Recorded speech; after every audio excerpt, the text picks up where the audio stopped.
हर हर महादेव। दोस्तों, आज की यह विशेष प्रस्तुति बेहद ही महत्वपूर्ण, विस्तृत एवं ज्ञानवर्धक होने वाली है, क्योंकि आज के इस वीडियो में हम पूर्ण विस्तार के साथ जानेंगे कि साल 2026 में मनुष्य के 10 प्रकार के भयंकर पापों का समूल नाश करने वाले, अपार सौभाग्य और सुख समृद्धि प्रदान करने वाले और मोक्षदायिनी माता गंगा एवं देवाधिदेव महादेव की विशेष तथा असीम कृपा प्राप्त करवाकर जीवन को धन्य बनाने वाली गंगा दशहरा की पावन तिथि कब मनाई जाने वाली है और इस महापर्व का क्या अद्भुत महत्व है। साथ ही इसी एक वीडियो में हम आपको गंगा दशहरा पर किए जाने वाले कुछ बेहद ही प्रभावशाली उपायों के बारे में भी बताने जा रहे हैं, जिसे करके आप पूरे साल मां गंगा में स्नान करने के पुण्य को केवल एक दिन घर बैठे ही प्राप्त कर सकते हैं। इसलिए निवेदन है, वीडियो को शुरू से अंत तक पूरा जरूर देखिएगा। और यदि आप इस पावन तिथि पर अपने और अपने संपूर्ण परिवार के ऊपर माता गंगा और भगवान शिव की असीम कृपा प्राप्त करना चाहते हैं तो कमेंट सेक्शन में हर हर गंगे या ओम नमः शिवाय लिखकर हमारे चैनल को सब्सक्राइब जरूर कर लें। सनातन हिंदू धर्म में गंगा दशहरा एक ऐसा दिव्य पर्व है जिसकी शक्ति इतनी अद्भुत है कि यह मनुष्य के जीवन के सबसे भारी 10 प्रकार के पापों, जिनमें 3 कायिक यानी शरीर द्वारा किए गए, 4 वाचिक यानी वाणी द्वारा किए गए और 3 मानसिक यानी मन द्वारा किए गए पाप शामिल हैं, को पूरी तरह से जलाकर भस्म कर सकता है और मनुष्य को सीधा मोक्ष के मार्ग तक पहुंचा सकता है। वैदिक पंचांग की सटीक गणना पर हमारे प्राचीन धर्मशास्त्रों के अनुसार इस वर्ष साल 2026 में एक अत्यंत ही दुर्लभ और पावन संयोग बन रहा है, क्योंकि हर वर्ष गंगा दशहरा ज्येष्ठ माह के शुक्ल पक्ष की दशमी तिथि को मनाया जाता है। लेकिन जिस साल ज्येष्ठ मास में अधिक मास पड़ता है, उस साल गंगा दशहरा का यह पावन महापर्व उसी अतिरिक्त महीने यानी अधिक मास पुरुषोत्तम मास के शुक्ल पक्ष की दशमी तिथि को ही मनाया जाता है और इसी दिन गंगा दशहरा का महाव्रत, पवित्र स्नान तथा दान पुण्य किया जाता है। इसी परम पावन नियम के कारण इस वर्ष अधिक मास की दशमी तिथि के उपलक्ष्य में गंगा दशहरा 25 मई 2026 दिन सोमवार को पूरे देश में पूर्ण श्रद्धा, अटूट विश्वास और निष्ठा के साथ मनाया जाएगा। क्योंकि अधिक मास स्वयं भगवान श्री हरि विष्णु को समर्पित होता है, इसलिए इस बार गंगा दशहरा के अवसर पर माता गंगा और देवाधिदेव महादेव के साथ साथ भगवान श्री हरि विष्णु की भी विशेष और अनंत कृपा प्राप्त करने का यह एक अत्यंत दुर्लभ, फलदायी और स्वर्णमय अवसर है। ब्रह्म वैवर्त पुराण और स्कंद पुराण में इसका अत्यंत दिव्य वर्णन मिलता है, जहां स्वयं स्पष्ट रूप से बताया गया है कि जो मनुष्य पूरी श्रद्धा और भक्ति के साथ में अधिक मास के गंगा दशहरा के दिन गंगा स्नान, ध्यान और दान करता है, उसके जीवन के सभी पाप, चाहे वह इस जन्म के हो या पूर्व जन्म के, पूरी तरह नष्ट हो जाते हैं और वह अंत में परम धाम को प्राप्त होता है। जब पुराणों में इस महापर्व की अपार महिमा का वर्णन किया गया तो वशियों मुनियों ने स्पष्ट रूप से बताया कि हजारों बार अन्य पवित्र नदियों में स्नान करने का जो महान पुण्य मिलता है, काशी जैसी पवित्र नगरी में सैकड़ों बार दान करने से जो फल प्राप्त होता है, मकर राशि के सूर्य में प्रयागराज में त्रिवेणी संगम पर स्नान करने से, सिंह राशि के बृहस्पति में गोमती नदी में स्नान करने से, कुंभ में केदारनाथ तथा बद्रीनाथ के दर्शन करने से, स्वर्ण दान करने से अथवा अर्ध प्रसूता गौदान करने से और हजारों अश्वमेघ यज्ञ करने से जो दुर्लभ और दिव्य फल मिलता है, वह सबका सब केवल एक बार सच्चे भाव से इस गंगा दशहरा के पावन अवसर पर माता गंगा के पवित्र जल में गोता लगाने अथवा घर पर ही गंगा जल मिश्रित जल से स्नान करने और दान पुण्य करने से ही मनुष्य को सहज ही प्राप्त हो जाता है। यह पावन पर्व पाप रूपी वृक्ष को जड़ से काटने के लिए तीखी कुल्हाड़ी के समान है, पाप रूपी ईंधन को भस्म करने के लिए प्रज्वलित अग्नि के समान है और पाप रूपी घोर अंधकार को मिटाने के लिए सूर्य के तेज के समान है। ब्रह्म हत्या, चोरी, झूठ परस्त्री, गमन, दूसरों की निंदा करना, झूठी गवाही देना, झूठे शास्त्र पढ़ना या बनाना, झूठा ज्योतिषी बनना तथा झूठा वैद्य बनकर लोगों को ठगना, यह सब घोर पाप करने वाले व्यक्ति के पाप भी गंगा दशहरा के प्रभाव से और मां गंगा के पवित्र स्पर्श से क्षमा हो जाते हैं और उसका भयंकर से भयंकर पितृदोष भी सदा के लिए समाप्त हो जाता है। इस गंगा दशहरा की महत्ता को सिद्ध करने वाली एक अत्यंत प्राचीन और प्रामाणिक कथा के अनुसार, प्राचीन काल में इवाकू वंश में सगर नाम के एक अत्यंत प्रतापी, धर्मात्मा, सत्यवादी और न्यायप्रिय राजा राज्य करते थे, जो अपनी प्रजा का अपनी स्वयं की संतान की तरह पालन करते थे और उनके राज्य में चारों ओर सुख, शांति और समृद्धि का वास था। राजा सगर त्रिलोकीनाथ, भगवान विष्णु और महादेव के परम भक्त थे। राजा सगर ने अपने जीवन में चक्रवर्ती सम्राट बनने के लिए एक भव्य अश्वमेध यज्ञ का आयोजन किया, जिससे भयभीत होकर देवराज इंद्र ने अवसर पाकर यज्ञ का मुख्य घोड़ा चुरा लिया और उसे ले जाकर पाताल लोक में गहरी तपस्या में लीन कपिल मुनि के आश्रम के पीछे चुपके से बांध दिया। राजा सगर के 60,000 पुत्रों ने जब उस अश्वमेध के घोड़े को पूरी पृथ्वी पर खोजा और अंत में खोजते हुए पाताल लोक में प्रवेश किया, तो वहां उन्होंने कपिल मुनि के आश्रम में घोड़े को बंधा हुआ देखा। अज्ञान, तावश और क्रोध के वशीभूत होकर सगर पुत्रों ने कपिल मुनि पर चोरी का झूठा आरोप लगा दिया और उनका भारी अपमान करना शुरू कर दिया, जिससे मुनि की समाधि भंग हो गई। कपिल मुनि ने जैसे ही क्रोधित होकर अपने नेत्र खोले, उनके नेत्रों से निकली प्रचंड तपो अग्नि और ज्वाला से वे सभी 60,000 सगर पुत्र वहीं जलकर भस्म हो गए। अकाल मृत्यु होने के कारण और विधि विधान से अंतिम संस्कार तथा तर्पण न हो पाने के कारण राजा सगर के पुत्रों की आत्मा को शांति नहीं मिली और वे एक कष्टकारी प्रेत योनि में भटकने लगे तथा पाताल लोक में घोर यातनाएं भोगने लगे। कई वर्षों तक यह सिलसिला चलता रहा और सगर वंश की कई पीढ़ियां उनका उद्धार करने में असफल रही। फिर कई पीढ़ियों के पश्चात सके वंशज राजा भगीरथ ने अपने पितरों को प्रेत योनि के भयंकर कष्टों और पीड़ा से हमेशा के लिए मुक्ति दिलाने का एक अत्यंत कठोर और दृढ़ संकल्प लिया। राजा भगीरथ राजपाट त्याग कर हिमालय की कंदराओं में चले गए और वहां उन्होंने ब्रह्मा जी और भगवान शिव की प्रसन्नता के लिए हजारों वर्षों तक अत्यंत कठिन और निराहार रहकर तपस्या की। भगीरथ के इस अभूतपूर्व और नियम पूर्वक किए गए तब से प्रसन्न होकर शुक्ल पक्ष की दशमी तिथि के दिन ही मोक्षदायिनी माता गंगा भगवान शिव की जटाओं से होती हुई अत्यंत वेग के साथ धरती पर अवतरित हुई। जैसे ही माता गंगा के पवित्र और पावन जल का स्पर्श उन 60,000 सगर पुत्रों की भस्म से हुआ, उस दिव्य जल के चमत्कारी प्रभाव से राजा सगर के पुत्रों को तत्काल उसी क्षण उस भयंकर प्रेत योनि से हमेशा हमेशा के लिए मुक्ति मिल गई। राजा के पुत्रों ने अत्यंत सुंदर तेजवान और दिव्य शरीर धारण किया। आकाश से देवताओं ने पुष्प वर्षा करनी आरंभ कर दी और वे सभी भगीरथ को आशीर्वाद देते हुए पुष्पक विमान में बैठकर सीधे स्वर्ग और फिर भगवान विष्णु के परम पवित्र बैकुंठ धाम को चले गए। इस अद्भुत कथा से यह पूर्ण रूप से स्पष्ट होता है कि हमारे चैनल के माध्यम से प्रस्तुत गंगा दशहरा का यह महापर्व केवल स्वयं के स्वार्थ या अपनी व्यक्तिगत मनोकामना पूर्ति के लिए ही नहीं, बल्कि दूसरों के कल्याण, अपने पितरों की शांति और भटके हुए जीवों के उद्धार के लिए भी सबसे उत्तम और अपार फलदायी माना गया है। गंगा दशहरा का यह पावन पर्व कोई सामान्य दिन या एक दिन का उत्सव मात्र नहीं है, बल्कि यह पवित्रता, संयम और सात्विकता का एक बहुत बड़ा और कड़ा नियम होता है, जिसमें दशमी तिथि के दिन विशेष रूप से नियमों का कठोरता से पालन करना अनिवार्य होता है। इस दिन से ही मनुष्य को पूर्ण रूप से स्वच्छ और सात्विक रहना चाहिए। मन में किसी के प्रति बुरे विचार, ईर्ष्या या द्वेष नहीं लाने चाहिए। लहसुन, प्याज, मांस, मदिरा, मसूर की दाल, बैंगन और तामसिक भोजन का पूरी तरह से त्याग कर देना चाहिए। इस पावन दिन स्नान और दान का सबसे अधिक महत्व है,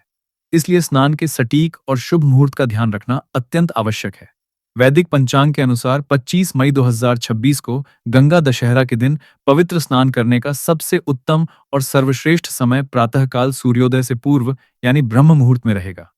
जो कि प्रातः 4:05 से प्रारंभ होकर प्रातः 5:26 तक रहेगा।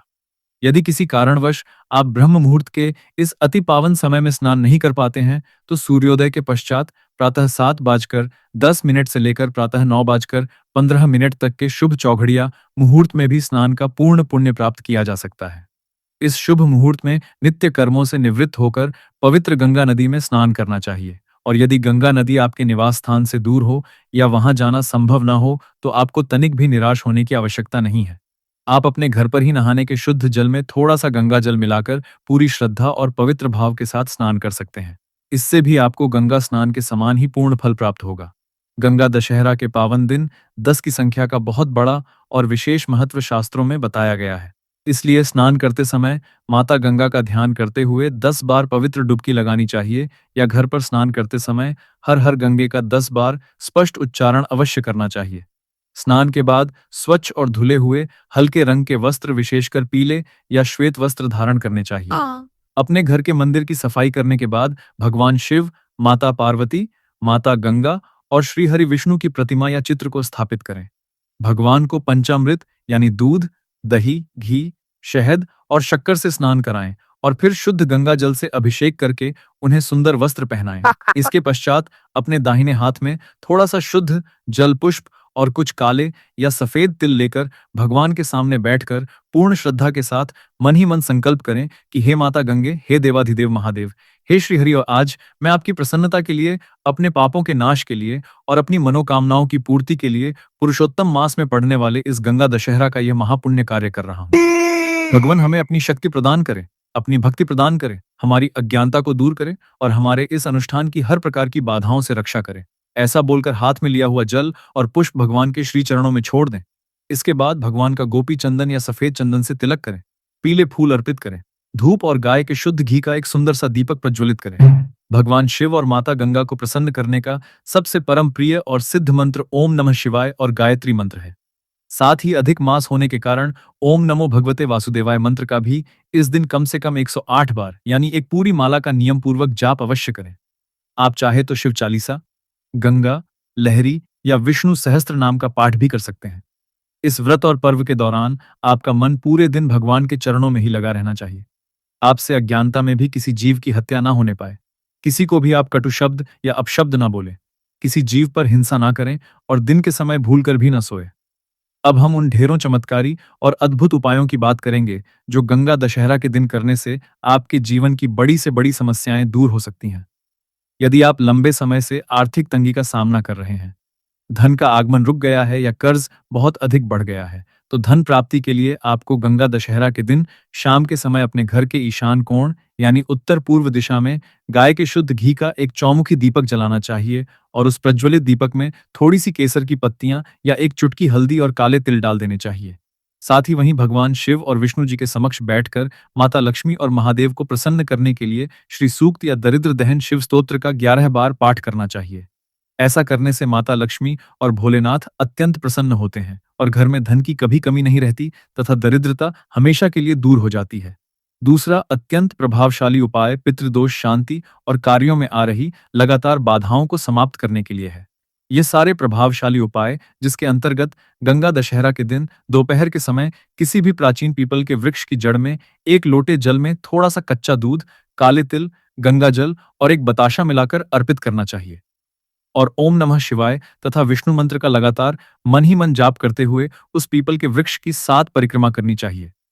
इससे पिता अत्यंत तृप्त होते हैं और अपना भरपूर आशीर्वाद प्रदान करते हैं, जिससे जीवन के हर क्षेत्र में सफलता मिलनी शुरू हो जाती है। यदि आपके व्यापार या नौकरी में लगातार कोई ना कोई समस्याएं आ रही हैं,